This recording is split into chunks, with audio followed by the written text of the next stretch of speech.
Sa bawat lumang kastilyo, may mga kwento na hanggang ngayon ay kinakatakutan ng karamihan sa lugar ng Scotland.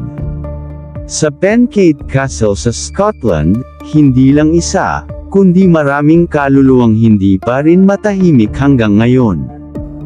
Isang malamig na gabi, isipin mo, nag-iisa ka sa loob ng isang sinaunang kastilyo.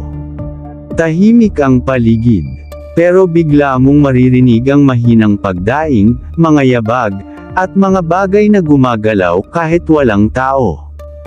Ang kastilyong ito ay itinayo pa noong ika-16 na siglo ng pamilyang Kerr.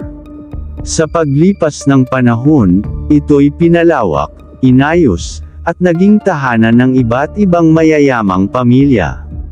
Pero kasabay ng paglipas ng taon, tila may naiwan din, mga kwento ng kamatayan, sumpa, at multo.